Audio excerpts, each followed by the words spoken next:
Good morning and welcome to Trade Talks. I'm your host, Jill Malandrino, global markets reporter at Nasdaq. We're going to take a look at the energy markets version of March Madness, and helping me do that is Denton Cinquegrana. He's the chief oil analyst over at OPIS.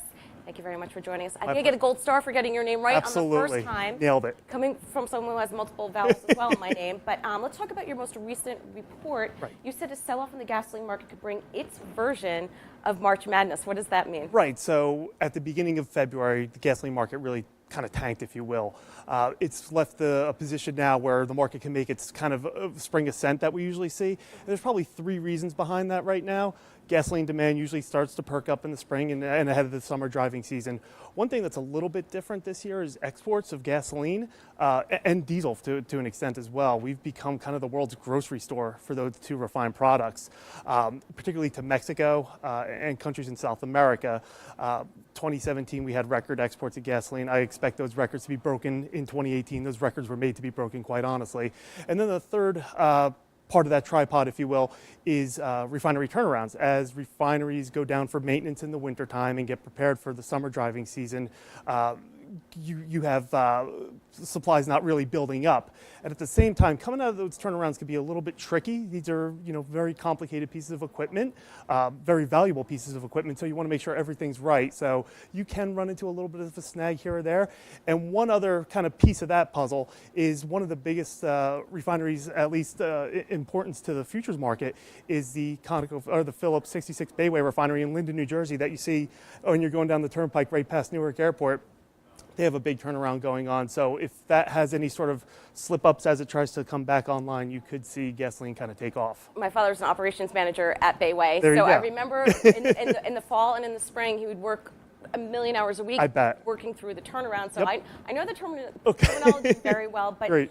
It's mostly crude and natural gas that's reported on. Are there different things that you as an energy analyst look at when you're analyzing the gasoline market? Sure, especially considering the position we're in. Our expertise lies basically from the refinery down to the retail level. So I'm looking at retail gasoline prices, how they move the needle in the United States. Like we said before, the three things that move the needle in this country are politics, religion, and gas prices. Yes. American drivers have very long memories about what they pay for gasoline. So we look at the retail markets. We also look at that wholesale market. That's where we call it the rack market. That's where the trucks go and pick up the fuel and distribute to all the retail stations. We have kind of the market on those prices as well. And that's a little bit of where the rubber meets the road. So you can really tell if the gasoline market's doing well or kind of struggling. A lot of times in the wintertime, you'll see suppliers at these places get aggressive with pricing because they have to clear it out because more's coming from the refineries. Well, and that was my next question to you. Are you concerned about the underlying crude because of the oversupply in the market? Does that impact your analysis when looking at the refined products? Right. I think the crude markets has balanced out a little bit. It's gotten, OPEC with their production cuts have been very disciplined. Actually, it's a bit of a surprise. They've been known to cheat at times with their production quotas and whatnot. So they've done an incredible job of being disciplined, and it's really brought supply kind of back into play to the point where U.S. inventories are now below the 5-year average, which was one of the key metrics among many that they were looking at.